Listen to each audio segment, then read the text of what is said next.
আমাকেই দিচ্ছে আমার ভক্ত, এর থেকে বড় আনন্দ কি হতে পারে। ভগবান সঙ্গে সঙ্গে রুহিদাসকে বলছে, জানো তো রুহিদাস, আমি তো বণিক, আমার একটা নিয়ম আছে, আমার জাতিতে নিয়ম আছে। কি নিয়ম জানো? আমরা এমনি এমনি পাই না। আমি খেতে বসলে আমার পাশে যে থাকে তাকে একটু তুলেও পর্যন্ত দেই। হ্যাঁ, নিজের প্রসাদ রুহিদাসের থালায় তুলে দিয়েছে। নাম থেকে নামই বড়, তার চেয়ে আমি বড়, আমার চাইতে আমার ভক্ত বড়, ভক্তের চাইতে ভক্তের প্রসাদ বড়। এই যখন নিয়ে গিয়ে সম্মুখে দাঁড়িয়েছে, আহা, সম্মুখে দাঁড়ানোর পর যেই জল দিয়েছে, প্রসাদ দিয়েছে, ভগবান রুহিদাসকে বলছে, রুহিদাস, এমনি এমনি তো প্রাণ বাঁচানো যায় না, কিছু মূল্য দিতে হয়। তাহলে প্রাণের মূল্য কি দিয়ে দেব? একটা কাজ করো তুমি, আমি তোমাকে একটা, আমার কাছে একটা পাথরের টুকরো আছে, তুমি এটা নাও। রুহিদাস হাতে নিয়ে বলছে, এটা পাথরের টুকরো দিয়ে আমি কি করব? অন্য কিছু হলে তো কাজে লাগানো যেত। সঙ্গে সঙ্গে শ্রী গোবিন্দ বলে উঠছে, এটা পাথরের টুকরো নয়, এটা পরশমণি। রুহিদাস, পরশমণি সেটা কি জিনিস? এইটা এমন একটা পাথর, এটা লোহাতে ঠেকালে লোহা সোনা হয়ে যায়। রুহিদাস বলছে, ও তুমি আমাকে পরশমণি দিয়ে গোবিন্দ চরণ থেকে দূরে সরিয়ে দিতে চাইছো? ওটিতে আমি বলছি না। এবারে শ্রী গোবিন্দ, শ্রী গোবিন্দ,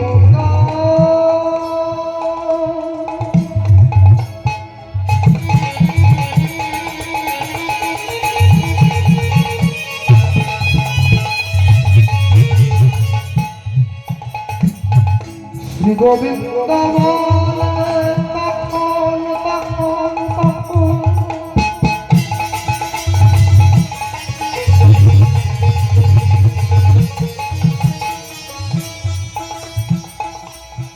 এই পরশমণি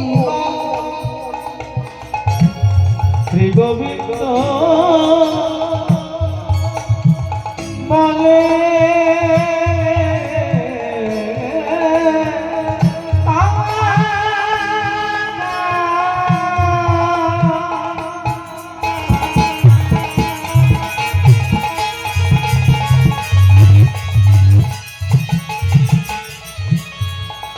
তুমি এই পরশমণি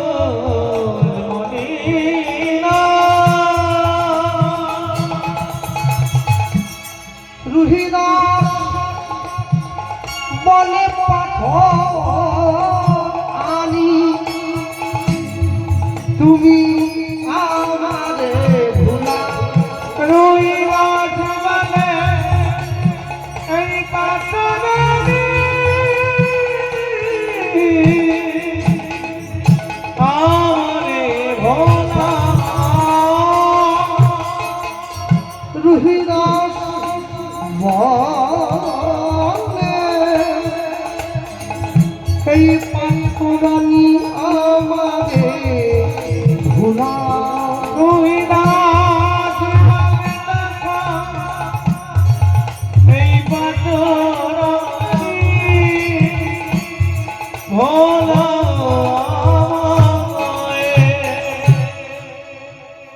ভগবান বলে, আমি যখন কাউকে কোনো জিনিস দেবো বলে ঠিক করি, আমি দিয়েই ছাড়ি। তুমি যদি না দিতে যাও, আমি তবু এটা আমার সঙ্গে নেবো না। এই দেখো, আমি তোমার ঘরের চালে এটা গুঁজে দিলাম, যদি তোমার লাগে, বিপদে যদি কোনোদিন পড়ো, তুমি এটা নিলেও নিতে পারো।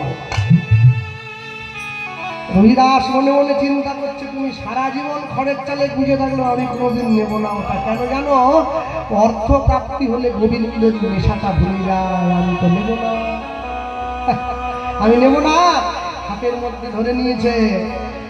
আস্তে আস্তে করে রুহিদাস যখন একটু একটু করে বৃদ্ধ হয়েছে, ওই কাশীধামের রানীমা, রানী ঝালি, সেই ঝালি রানীমা কাশীধামের যত গরিব দুঃখী আছে সবাইকে একটা করে সোনার মোহর দিয়ে বেড়াচ্ছে। রুহিদাসের কুটিরের সামনে এসে সোনার মোহরটা রুহিদাসের হাতে যেই দিতে গেল, রুহিদাস বলছে, রানীমা, এটা আমার দরকার নেই। কি বলছো? খড়ের ঝুঁকড়ি থাকো তুমি, হ্যাঁ? এটা না, এটা বাজারে বিক্রি করে তোমার বাড়িটা সুন্দর করে তৈরি করো, তোমার সংসার প্রতিপালন করো। হরিদাস ছুটে গিয়ে সেই পরশ পাথরটা চাল থেকে টেনে নিয়ে এসে রানীমাকে দেখাচ্ছে। রানীমা, এটা চেনেন কি? রানীমা তো অবাক হয়ে গেছে, এই পরশ পাথর তুমি পেলে কোথায়? আমার বাড়িতে একজন সদাগর এসেছিল, এটা আমাকে দিয়ে গিয়েছে।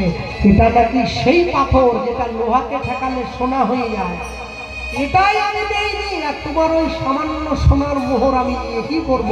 তুমি এক কাজ করো, এই পাথরটা তুমি নিয়ে যাও। রানীমা মনে মনে চিন্তা করছে, পরশ পাথরের মতো মূল্যবান বস্তুর লোভ যে ব্যক্তি ত্যাগ করতে পারে, সেই ব্যক্তি তো গুরু হওয়ার আসল যোগ্য ব্যক্তি। এই হেন নির্লোভ মানুষকে আমি গুরু রূপে চাই। রানীমা ছুটে গিয়ে রহিদাসের চরণটা জড়িয়ে ধরেছে। রহিদাস আমাকে শিষ্য করবে? এ কি রানীমা, আপনি আপনি রানী, আমি মুচি। ওই যে বলেছিলাম মুচি হয়ে সূচি হয়, কেমন করে সূচি হচ্ছে দেখো, হ্যাঁ? আর যেই বলেছে রানীমা, সঙ্গে সঙ্গে রহিদাসের চরণে পড়া মাত্র রহিদাস বলছে, আমি তোমাকে শিষ্য করলে রানীমা, ব্রাহ্মণ সমাজ তো রেগে যাবে। সে রাগুক, আমি সবাইকে সবার ভুল ভাঙিয়ে দেবো, তুমি আমায় শিষ্য করে নাও। রহিদাস রানীমাকে দীক্ষা দিয়েছে। ব্রাহ্মণ সমাজ রেগে একবারে আগুন হয়ে গেল। সবাই এত বড় বড় ব্রাহ্মণ থাকতে রানীমা তুমি কিনা শেষে একটা মুচির কাছে দীক্ষা নিলে? ছি ছি ছি ছি। কি করব? ব্রাহ্মণদের মন ভোলাবার জন্য রানীমা সকল ব্রাহ্মণকে আহ্বান করেছেন। সকল ব্রাহ্মণগণ ছুটে এসেছে। রানীমাকে গিয়ে বলছে, আপনার নিমন্ত্রণ আমরা স্বীকার করতে পারি, তবে আমাদের একটা শর্ত আছে। কি শর্ত? এই ব্রাহ্মণ সেবায় রহিদাস যেন না থাকে। বলুন, রাজি আছেন? রানীমা বলে, বেশ তাই হবে। আমার গুরুদেবকে আমি ডাকবো না। সকল ব্রাহ্মণগণ এসে বসেছেন ব্রাহ্মণ ভোজনের জন্য। আসন করে বসতে দিয়েছে, সবাইকে পাতা দেওয়া হলো, সবাইকে গোবিন্দের প্রসাদ দেওয়া হলো।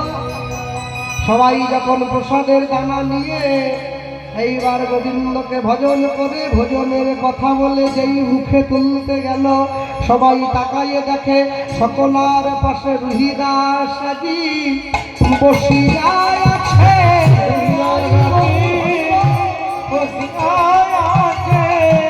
সকল ব্রাহ্মণ পাশে রহিদাস